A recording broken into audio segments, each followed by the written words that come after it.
Pineapple Media Podcast Network presents This is Protecting America. Now, here's Emmy-winning journalist Rita Cosby. And welcome to another edition of Protecting America. I'm Rita Cosby. Where is the Israel-Iran conflict going, and what role should the U.S. play or not play? The stakes could not be higher. And joining us now to discuss is retired Brigadier General Blaine Holt. He is a former C-17 combat commander and also former U.S. Deputy Military Representative to NATO. General Holt, it's great to have you here. Oh, it's great to be with you. Thank you for bringing me on. What should the U.S. do here? Well, the U.S., I think right now, President Trump's leadership in this crisis has been stellar. What he's done has been a good friend and ally to Israel, as you would expect, with combat enablers, with combat logistics that we have promised well in advance, and intelligence and sharing that while the Israelis get after what we all knew was coming, the apex or the crescendo of this war that started out on October 7th. And we all knew this was eventually going to find its way into Tehran, and they're performing marvelously well on the ground and in the air. And so the president, while he still has some extremely difficult choices ahead, perhaps the hardest, we are absolutely on the right track with supporting Israel in this. The hardest, you believe, is what kind of military support or not support, right? Yes, if we're going to elevate ourselves to being in a combatant role, there's been much made about arguing for the use of bunker busters in our heavy bombers to aid in the elimination of some of these nuclear research and enrichment facilities. But that's a cauldron. There's other types of risk sets that you bring on with that. And I know that the president is weighing those. It doesn't mean he's going to hold our bombers back, but it also doesn't mean he's going to be so quick to employ them, knowing that we have an entire world that is on the brink of a global war. And there's much to consider. You know, it's interesting, Blaine, because it sort of epitomizes this peace through strength, as you so eloquently described. I mean, just now, he's saying, yeah, I'm going to wait 2 weeks, or within 2 weeks, I should say, because that could mean at any moment something could happen. But he's also saying, I'm open to still dialogue to peace. It's saying we're moving assets in the region, we're moving our carriers, we're moving our strike force there, as you know all too well. And yet, on the other hand, if you want to come to the table, I'm still giving you another chance. It really is pretty remarkable on both fronts. It is. And isn't it him staying true to what he told us on Inauguration Day, that perhaps history will judge him not by the wars they fought and won, but by the wars that he kept us out of? And I know that that's his preference, to have a demilitarized foreign policy. But to be quite honest, the man inherited a world that was on fire. And we have those fires burning here at home after 4 years of wide open borders. And I know he's weighing all the risks, but he's certainly putting the power into position should he need to call on the United States military. I think we have the biggest hammer in that region that we've ever had, and that goes back to the first Gulf War. What are some of the hammers that we have in the region? Like, I know I've seen like the USS Gerald Ford, the USS Nimitz. Tell us about some of the military capabilities that are moving in theater. Sure. Well, you've got 3 carrier strike groups. That's 8,000 sailors apiece. You've got the Bahrain Fifth Fleet, which is combat destroyers, cruisers. They are closing in on the Straits of Hormuz to make sure that the Iranians don't block 25% of the world's oil. You've got Al Udeid Air Base in the region, which has incredible U.S. Air Force capabilities, fighters, bombers. And the list goes on and on. Our Army is there. All 4 services are represented. And then you've got the air bridge of the strategic bombers. You've got tankers across Europe that should we need to launch our B-2s out of Whiteman or B-52s out of Barksdale, well, they'll be treated to 4 or 5 air refuelings right on into the target sets should they have to do that. Wow. And how much planning goes into exactly like one strike group, like, one of these, like say it's the USS Nimitz. And also, what's the difference? The Gerald Ford is a very state of the art from what we're hearing. That's right. The Nimitz is about the Nimitz is about 11 months away from decommissioning, and she has served her country for over 50 years. Ford is the best of the best and the latest that's available. They are different, but they have very similar capabilities packages, because every time we pull a carrier like the Nimitz into dry dock, we try to get her updated with the latest and the best electronic warfare and means. And she'll be projecting power that is as advanced as our F-35s on board that aircraft carrier. But they do take downtime to go do workups, scenarios, drills, exercises, so that their sword is sharpened as if they are called into battle.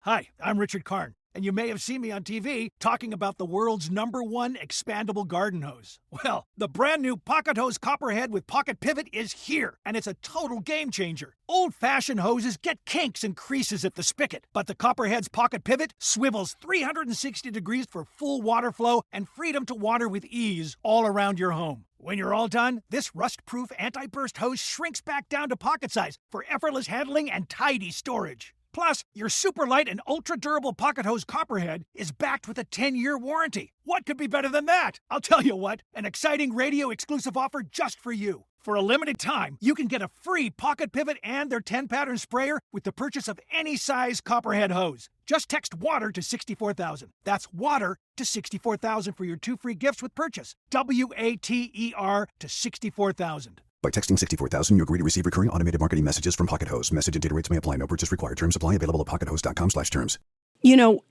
This bunker busting bomb that the U.S. has that can go into the Fordo nuclear facility that's 300 feet into the mountain below the mountain. So, I mean, that's very deep, as you know. How does that work? And again, they haven't used it in wartime. The U.S. is the only one who has it, from what we understand, and they haven't used it in wartime. So explain sort of how that works. So this is a weapon that's unique to us. When you drop it, it penetrates first. It doesn't explode on impact. It penetrates down deep. Now, it won't get as deep as the mission area for the Fordow facility. You would need multiple of those, and you'd still need a special operations team to go ultimately finish the deal with Fordow. But it can go down, and the operators select the depth that it's going to be exploded at. That would be the responsibility of the bomber pilot. And that's how that works. But in the case of the Fordow facility, that is one that would require extra special attention and include ground forces. We haven't used it in action. We've tested it thoroughly, but at the same time, peace through strength would dictate that we leave a little mystique out there so that we don't want to have to prove that the B-2 and the GBU-57 is the most formidable weapon on the planet. We will let our enemies just understand that they can think that it is. And it's 30,000 pounds, right? I mean, this is massive. Mm-hmm. It is. It is a massive bomb, not to be confused with what we call the Moab, the mother of all bombs. Right. That's one that is more for surface forces, and it packs a punch. The biggest one is 89,000 pounds of explosives. We actually roll those off the back of our airlift aircraft. So very different purposes. But the penetrator was designed just for this use, should it be called in. But honestly, the Israelis are taking the fight right to Tehran, and they're doing it marvelously well. They're winning the war, and President Trump sees that there may be an opportunity to hold back our forces altogether. Fordo, the fact that it's in this mountain range, below the mountain, 300 feet deep, through limestone and other things, doesn't that just raise alarm bells right away that clearly it's something there that the Iranians don't want the world to see? No, that's exactly right. They don't. And we know that they're doing nuclear centrifuge work down there. That's probably where they would have tested an active nuclear weapon had they gotten one. But there's other ways to go ahead and tackle that complex. One of them is we have sensors in this world. I won't get into how, and what they do, but they can go find those air holes. They can find the life support, the entrances. And then the other part is, with the regime falling apart by the hour, this decapitation strike was quite effective. They're not really in control of these facilities right now. And so this gives President Trump more time to assess what really needs to be done in terms of the United States military, because they don't provide those facilities are not an immediate threat in our face, but we are ready should things change. You know, there were reports recently, General Blaine Holt, that there were earthquakes in the area of some of these locations, including near Fordo. Have you heard anything about that? And could they be somehow nuclear related? It could be. We had a 2.5 quake underneath the Fordo area. So you could say, well, does that have the same signature as a nuclear test? Well, it could. It's possible. Or do we have elements of the regime that we're getting rid of evidence? We don't know. We know that when ground forces ultimately have to get in and inspect these facilities or what's left of them, they're going to have to be very careful with radiological fallout. We already know there's some leaks at the Natanz facility. The Iraq facility was hit today. The heavy water facility, they'll have to proceed with extreme caution there as well. That's a great point. I was going to ask you about that, because they would have to. What does a special ops team have to do? Now, you brought up that they'd have to come in. What would they do just first off to sort of finish the deal? Say they're dealing with a Fordo facility. What would they do? They're going to have to make sure that they can't assume that everybody perished in some sort of hit. They have to proceed with caution on two threats. Threat one, armed forces that they could face in an encounter as they go through the facility. And then threat number two, which would be radiological.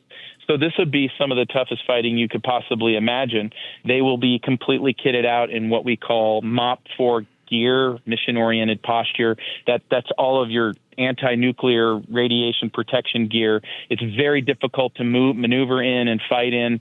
None of us liked wearing it. When I had to wear it, I couldn't stand it, and I had to get into the airplane with that stuff. But now they're fighting a foe that may be armed and survived whatever got thrown at them. You know, one of the things you and I have talked about, Blaine, and this is always so chilling, is even, President Trump came out this week and he said he believes that they are weeks away, or they were at least prior to these recent Israeli strikes against Iran, that Iran was weeks away from a nuclear weapon. He was very clear on that. And Caroline Leavitt, as White House press secretary, repeated it too. How could they use this? Is there other means? You and I have talked sort of about the nightmare scenario that even if they can't put it on a missile per se, maybe a container, maybe a Toyota pickup. Explain sort of the doomsday, but reality that we have to be concerned about. Well, that's why nuclear material and nuclear weapons are so dangerous. Your threat just doesn't end it is not just them marrying a weapon to a missile, testing it, and now they're a nuclear nation. This is the world's largest sponsor of terror at the state level. And they've proven time and time again that they're ruthless. Their proxies speak for them and have committed incredible atrocities. So you can imagine that just getting nuclear-enriched material in a conventional bomb to create a dirty bomb scenario, like in a car, or could they have smuggled it across our border? What would that mean for the Middle East in its entirety? Or did they purchase on the black market, while they've been trying to organically build a weapon, a nuke from Pakistan or North Korea, and have that in their country as an insurance policy? As we see these days go by and we're more successful, we can probably start to assume that we're safe on those fronts. But we certainly can't discount the fact that we may have terror cells here that are so equipped. And I know that that's weighing on the president as well. And I think we're seeing that they've put appropriate military equipment above our nation to try to suss out if we have a clear and present danger here on our own soil. And it comes at a time where we had millions upon millions cross our border, open border under Joe Biden. Luckily, the border is secure now, 94%. The stunning numbers. They didn't have any released into the country last month. So it's been an incredible track record. But when you have 2 million gotaways alone, the ones that we have no idea, That's a big concern. And we have these protests happening also, Blaine Holt. I just feel like it's a very uncertain, dangerous time. And you know it all too well. There could be sleeper cells. There could be people who would be paid actors. There's a lot of crazy things happening right now, and it's sort of all at once. That's exactly right. So Main Street has to keep its head on a swivel. You got to stick with your community, stay resilient. If you see something, you have to say something. And you're absolutely correct. Hezbollah's here. You've got Venezuelan gangs that are associated with Hezbollah here. They go to the Iranians. IRGC is here. So we have to be very careful about that. But I do think that President Trump, so far hesitating on active military involvement with the United States, actually serves as a deterrent because they understand full well that if they did something now in a terror cell format in the States, our country would unify in an all-in war against Iran in 9 seconds. But that President Trump has taken that extra step and had that hesitation. They're kind of hamstrung if they have those types of plans because they'd be getting their entire country removed. And so it's a very tricky game. I'm not out here to scare anybody unnecessarily. I would just say be prepared, please. Also, it comes at a time where the Iranians have had assassination attempts. Even President Joe Biden talked about how there were attempts against President Trump. So there's also a concern about that. They have the intent. They have the motivation. Israel may be the little Satan, but they call us the big Satan. And turning my attention to what can be out of this, we see on social media women ripping their hijabs off their heads and dancing in Tehran, something that was unimaginable. We see young men lighting ablaze billboards that had the Ayatollah's face on them. Last night in Tehran, you had a police station attacked by Iranian citizens. So what if the Iranians close the deal and take this into their own hands? You know what they're going to do? They're going to be so grateful, they're going to throw the keys to those nuclear facilities right at us. And what we need to do is nurture that population and help welcome them back into the world community after all of that enslavement since 1979. Choice Hotels get you more for your money so you can maximize any road trip. And as your vacation maximizationer, I'm going to make sure you hear the maximum sizzle of Comfort Inn's free hot breakfast. Let's get real close. Maximum apple. Now that is fresh crispimization. Maximum waffle. Hear that crunch. And that's maximum coffee. Oh yeah, that's the pour I'm talking about. Breakfast maximized before hitting the road. Check into more. Book direct at choicehotels.com. This episode is brought to you by LifeLock. Between two-factor authentication, strong passwords, and a VPN, you try to be in control of how your info is protected. But many other places also have it, and they might not be as careful. That's why LifeLock monitors hundreds of millions of data points a second for threats. If your identity is stolen, they'll fix it, guaranteed, or your money back. Save up to 40% your first year. Visit LifeLock.com/podcast for 40% off. Terms apply. Every idea starts with a problem. Warby Parker's was simple. Glasses are too expensive. So they set out to change that. By designing glasses in-house and selling directly to customers, they're able to offer prescription eyewear that's expertly crafted and unexpectedly affordable. Warby Parker glasses are made from premium materials like impact-resistant polycarbonate and custom acetate. And they start at just $95, including prescription lenses. Get glasses made from the good stuff. Stop by a Warby Parker store near you. Yeah, great point. And boy, have they been hungering for freedom. The other thing I think about, too, as we're talking about what could be coming in and out, these reports of Chinese cargo planes that seem to be mysteriously kind of going through Iran or near Iran. What could be coming in? What could be coming out? That's exactly right. I don't know that the Chinese are really committed to logistics resupply of Iran, and we certainly don't see it on the battlefield. And it looks like the Israelis are doing a great job of finishing off the last of the missile launchers.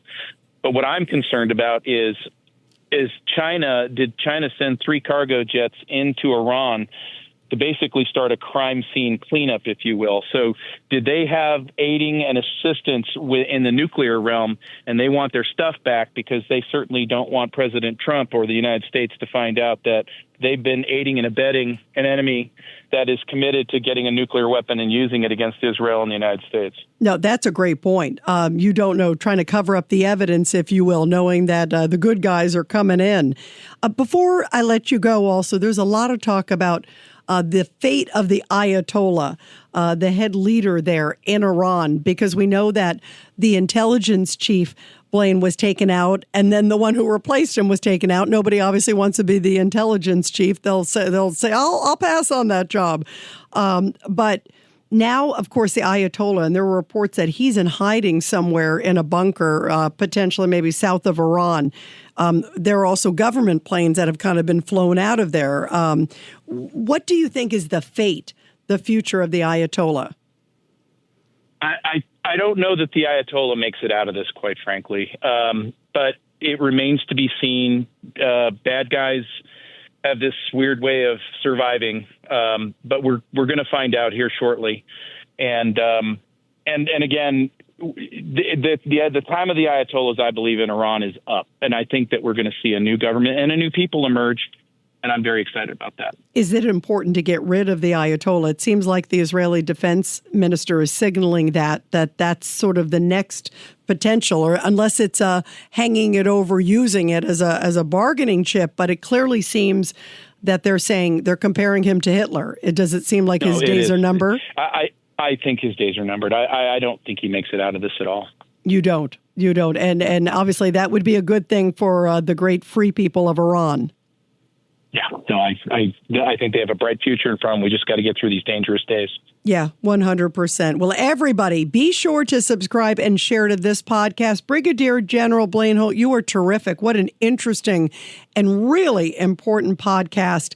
And your insight and just your background is just so helpful and also informative at a very important time right now in the world. We're so appreciative of you being here. Blaine, thank you very much for joining us. Thanks for the time. Take care. And everybody, I'll be back soon with another great edition of Protecting America. And of course, you can catch me every weeknight, 10 p.m. to midnight on the legendary WABC Radio. This is Rita Cosby, and thanks for all you do to protect America.